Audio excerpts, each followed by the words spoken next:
Hello and welcome to Tuneful Tuesday, but before we dive into the main event, let's look at a trivia question, shall we? And once more, if you can do me a favour and just avoid Google on this one, have a little think. It's a bit of fun, and why spoil it, hey? So have a little think and I will get back to you at the end of this video with the answer, and here is the question. And this question is devoted to the legendary group Pink Floyd, and the question is this: which Pink Floyd record features a recording of the crowd at Anfield, Anfield being the home of Liverpool Football Club, and their rendition of You'll Never Walk Alone? So to repeat, which Pink Floyd record features a recording of the crowd at Anfield singing You'll Never Walk Alone? I'll see you at the end of the video with the answer. Now, on to the main event.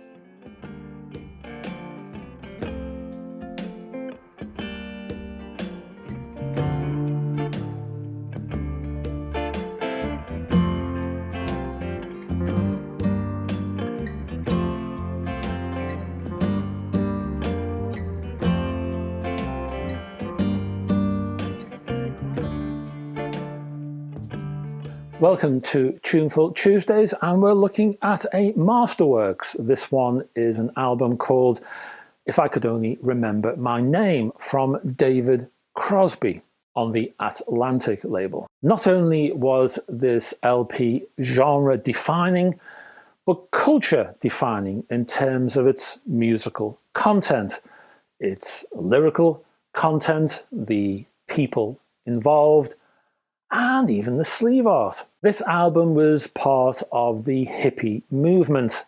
It swam against the Woodstock flotsam and sat as a backdrop to those who studied the consequences of the age of Aquarius. This LP featured the members of the movement's high table, these spokesmen and spokeswomen who walked the walk and talked the talk, but they also sniffed the powder so that you didn't have to. Oh yes, they were in the trenches wearing heavy-duty fringe jackets.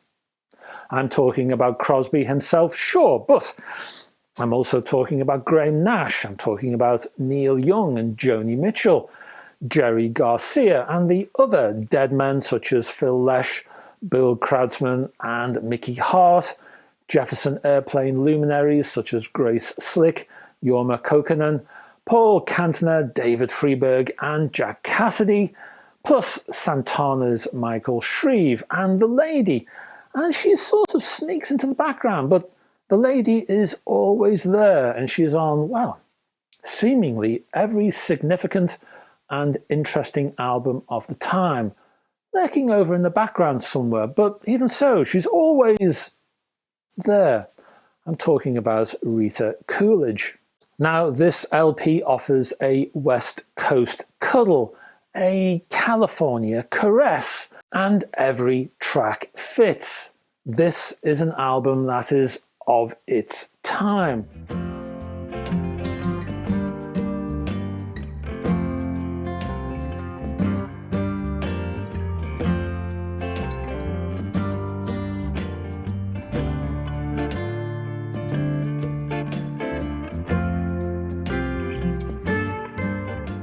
More of its time than just about any album I can recall right now.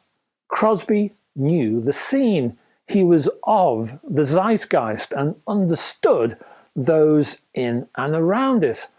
This album hit the streets in 1971, and Crosby knew the times because they were his times. Hence the purity and simplicity of the message with its rather angelic vocal presentation. Only Crosby circa 1971 could get away with inserting a wordless track like Song with No Words, brackets, Tree with No Leaves, and absolutely nailing it to the groove. The track Laughing soars across the cosmos, while What Are Their Names? Well, that song brings the album down to earth as it directs the ear to social concerns.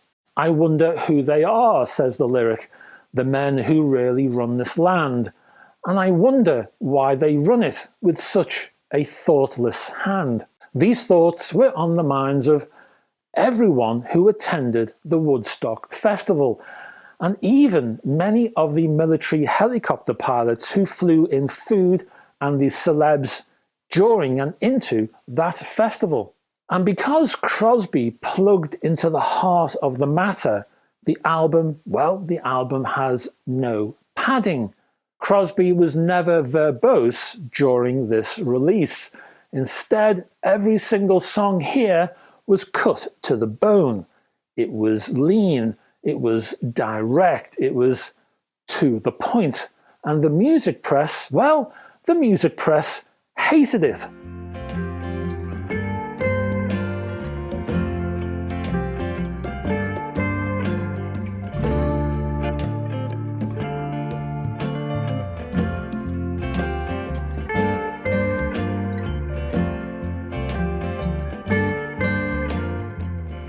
Said Crosby, the truth is they just didn't understand it. He was talking to the LA Times. He said they were looking for another record that was full of big, flashy lead guitar and blues licks and screaming lyrics. Crosby was, at the time of the album's creating, well, he was sad and hurting after the death of his girlfriend, Christine Hinton, who was killed in a car crash. Said Crosby, Jerry Garcia was probably the single largest influence. I don't remember us talking about Christine or the fact that I was sad or overwhelmed, but I knew that he knew. He was very sensitive and intelligent, and he knew what I was going through. He showed up every night because he knew that that was going to save my life. Now, the shame of this album, if there could be a shame in this album, which has often been referred to as a masterpiece, the shame of the album is that Crosby didn't follow it up until 18 years later. Then, at that point, well, he was a different person, a personality full of craters, full of crags, full of fissures, beaten up and battered by excessive cocaine and heroin use. Crosby stated, "I'm stunned by how happy the album sounds. It's actually a pretty happy-sounding record, and I wasn't. But music and friendship can help you transcend even deep sadness and loss. That album was a lifesaver, and I love it." So, the shame is not with the work itself, but with the man and what could have been. How he could have built upon this foundation stone, one of the most important works to come from the volcanic grouping of Crosby, Stills, Nash and Young. Where could this songwriting have gone? How would he have blossomed as a solo artist? What influences would he have taken as the 70s progressed? And how would he have interpreted the tumultuous political and cultural changes of those times? It's sad that we'll never find out, but at least we have this album.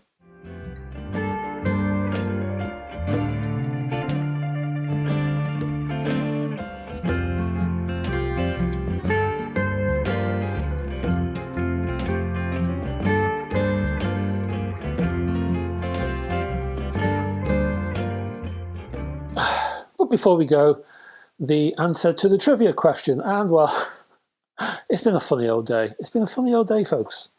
Why? Well, I was doing this video, just about to go to the trivia answer, which is where we are, and I got called away. So this is this is a different day. This air you see in front of you, this is a different air. This is not the same air that you're looking at in the earlier interview.